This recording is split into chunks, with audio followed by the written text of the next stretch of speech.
बिस्मिल्लाहिर्रहमानिर्रहीम। अस्सलाम वालेकुम viewers and welcome to my YouTube channel Habiba का किचन। तो कैसे हैं आप सब? उम्मीद है आप सब बिल्कुल ठीक होंगे।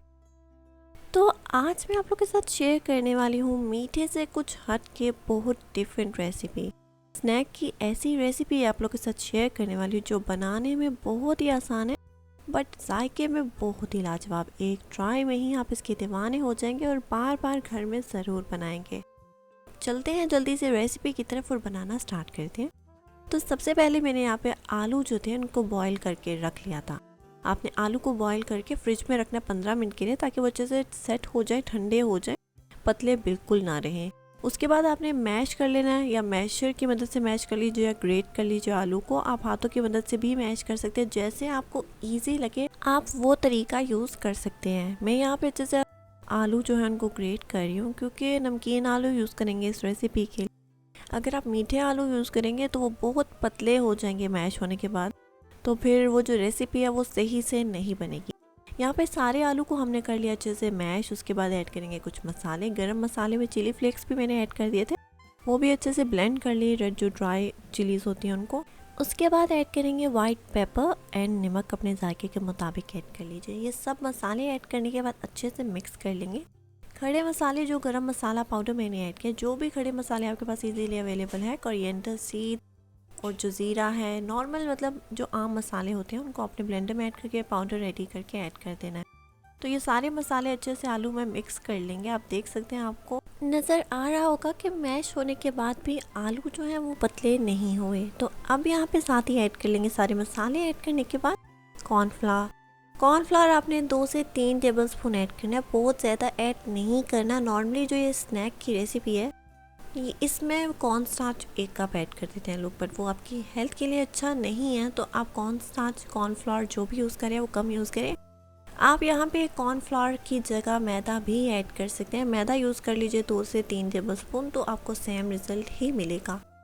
तो अब यहाँ पे कॉर्नफ्लावर ऐड करने के बाद अच्छे से, जैसे आप आटा गूंदते हैं ना, बिल्कुल वैसे ही आपने यहाँ पे डो रेडी कर लेनी है यहाँ पे ये स्नैक बनाने के लिए आलू की।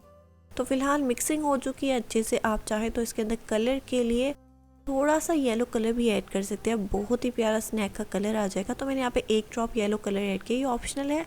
अगर आपके पास येलो कलर अवेलेबल है तो आप यूज़ कर सकते हैं, अगर नहीं अवेलेबल तो स्किप कर दीजिए इस पार्ट को।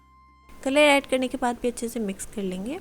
बहुत ज़्यादा इसके अंदर मसाले ऐड नहीं होते, रेड चिली पाउडर वगैरह कुछ ऐड नहीं करना, सिर्फ गरम मसाला, ब्लैक पेपर ऐड कर दीजिए अगर वाइट पेपर नहीं है, और सॉल्ट ऐड कर दीजिए। सब चीज़ें ऐड करने के बाद एक लास्ट चीज़ ऐड करेंगे। आप चाहें तो कोरिएंडर लीव्स, धनिया ऐड कर लीजिए, मिंट लीव्स ऐड कर लीजिए। मैं यहाँ पे मेथी ऐड कर रही हूँ, मेथी ऐड कर लेंगे 1 टेबल स्पून, अच्छे से मिक्स कर लेंगे। बहुत ही आसान रेसिपी है, बट आपने एक चीज़ का ध्यान ज़रूर रखना है कि आलू बॉईल होने के बाद फ्रिज में आपने लाजमी रखना है कि जब ये मिक्सचर स्टेज पे रेडी हो जाए इसको फ्रिज में रख दीजिए 15 मिनट के लिए सेट होने के लिए। बाद में आपको आसानी रहेगी स्नैक्स बनाते टाइम। तो अब यहाँ पे हाथों को अच्छे से ग्रीस कर लीजिए और थोड़ा सा पोर्शन लेंगे। आप साइज़ यहाँ पे अपने हिसाब से रख सकते हैं स्नैक का। आपको बड़ा रखना है, छोटा रखना है, बट मैं यहाँ पे छोटे स्नैक्स बना रही हूँ बाइट के हिसाब से। पोटैटोस बाइट बना रहे हैं तो छोटा ही रखेंगे। यहाँ पे इस साइज़ में आपने सारे स्नैक बना के रेडी कर लेना। बहुत ही आसानी से आप शेप दे देंगे, बट हाथों को ग्रीस लाजमी कर लीजिएगा ताकि जो मिक्सचर है वो आपके हाथों के साथ स्टिक ना हो, और आप आसानी से सारे यहाँ पे ये स्नैक बना के रेडी कर लीजिए। ये जो मैं आपको बना के दिखा रही हूँ, ये मैं इसलिए बना के दिखा रही हूँ कि ये स्टोर करने का तरीका है। अगर आपने इन स्नैक को ज़्यादा देर तक स्टोर करना है 1 मंथ के लिए, तो ये तरीका आप यूज़ कर सकते हैं। उसके बाद मैं आपको इनको बनाने का इंस्टेंट तरीका भी बताऊंगी, सबसे इजी वाला, कि आपने अगर फ़ौरन बना के सर्व करना है, स्नैक्स बनाने हैं, तो आप फ़ौरन बनाने के लिए कौन सा सबसे इजी मेथड यूज़ कर सकते हैं। ये तरीका आप अगर स्टोर करना चाहते हैं तो ऐसे आप इनको शेप दे के, कोई भी शेप दे के आप रख सकते हैं इन स्नैक्स को फ्रिज में। और इनको स्टोर करने से पहले आप देख सकते हैं, सबसे पहले हमने यहाँ पे सारे स्नैक बना के प्लेट में रख दिए हैं।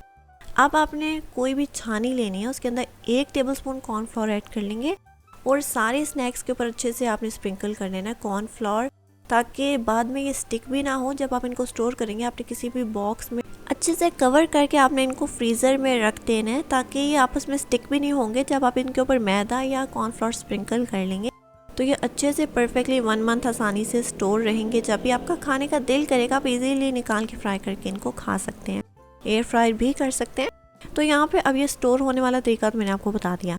जो बाकी का मिक्सचर रहता है उससे मैं आपको इंस्टेंट तरीका बता देती हूँ बनाने का, ताकि आपको शेप देने की भी ज़रूरत नहीं पड़ेगी, शेप भी ऑटोमेटिकली खुद ही आ जाएगी। तो अब यहाँ पे मैं जिपर बैग यूज़ कर रही हूँ। आपके पास कोई भी प्लास्टिक का बैग अवेलेबल है जो आसानी से यहाँ पे आप मिक्सचर ऐड कर लें। मिक्सचर मैंने प्लास्टिक बैग में ऐड कर दिया सारा। अब आप एक कॉर्नर से सीज़र की मदद से कट कर लीजिए। थोड़ा मोटा कट लगाइएगा ताकि स्नैक्स जो है यहाँ पे जो हम बाइट्स बना रहे हैं वो थोड़े मोटे ही साइज़ में रहते हैं। तो अब आपको सिर्फ सीज़र चाहिए ताकि आप आसानी से कट करते रहें। जितना आपको इसकी शेप रखनी है उस हिसाब से आप कट करें और ऐड करते रहें। ये बहुत ही आसान तरीका है इंस्टेंट बनाने का इस रेसिपी को। अगर आपने उसी टाइम बनाना है, सर्व करना है, तो आप इस तरीके से बना लीजिए। अगर आपने स्टोर करना है तो आपको पहला वाला तरीका यूज़ करना पड़ेगा। सारा प्रोसीजर पहला वाला फॉलो करना पड़ेगा, क्योंकि इस तरीके से आप बना के स्टोर नहीं कर सकते। वो मिक्स हो जाएंगे, एक दूसरे के साथ स्टिक हो जाएंगे और ख़राब हो जाएंगे। ये सिर्फ बनाने के लिए है कि आप जिपर बैग यूज़ कर सकते हैं, सीज़र यूज़ कर सकते हैं और आसानी से इस स्नैक को इंस्टेंट और इजीली बना सकते हैं बिना कोई झंझट के, बिना किसी मेहनत के। तो उम्मीद है आपको ये रेसिपी पसंद आई होगी अभी तक। अगर आपको ये रेसिपी पसंद आ रही हो तो जल्दी से वीडियो को लाइक कर दीजिए, चैनल को सब्सक्राइब कर दीजिए और ज़्यादा से ज़्यादा अपने फैमिली और फ्रेंड्स में इस रेसिपी को शेयर कर दीजिए। तो अब आप देख सकते हैं आपने तकरीबन इनको मीडियम फ्लेम पे अच्छे से 5 मिनट के लिए फ्राई करना। उसके बाद ये हो जाएंगे बिल्कुल परफेक्टली फ्राई, क्रिस्पी बनेंगे। बाहर से बहुत ही क्रिस्पी, अंदर से बहुत ही सॉफ्ट। रेसिपी ऐसी है जो आपके घर वालों का दिल जीत लेगी। बच्चे बड़े सब शौक से खाएंगे। तो आपने लाजमी अपने घर में ट्राई करना है और मुझे अपना फीडबैक ज़रूर दीजिएगा कि आपको ये रेसिपी कैसी लगी। और आपकी किसी और रेसिपी की फरमाइश हो तो मुझे ज़रूर बताइएगा कमेंट बॉक्स में। मैं इंशाल्लाह ज़रूर आप लोग के साथ वो रेसिपी भी शेयर करूँगी जल्द अज जल्द। तो यहाँ पे ये सारे जो हमने ऐड किए थे पोटैटो बाइट्स, ये हो चुके हैं बिल्कुल अच्छे से फ्राई। इनको निकाल के अलग प्लेट पे साइड पे रख दीजिए। इसी तरीके से बाकी सारे आपने फ्राई कर लेने हैं, ये ईजी वे को फॉलो करके। आप देख सकते हैं बहुत ही मज़ेदार लग रहे हैं, बाहर से बहुत ही क्रिस्पी, अंदर से बहुत ही सॉफ्ट। तो अब आप इंजॉय कीजिए इस मज़ेदार इंस्टेंट स्नैक्स की रेसिपी को और मैं मिलती हूँ आप लोगों को नेक्स्ट मज़ेदार रेसिपी के साथ। तब तक के लिए अल्लाह हाफिज़।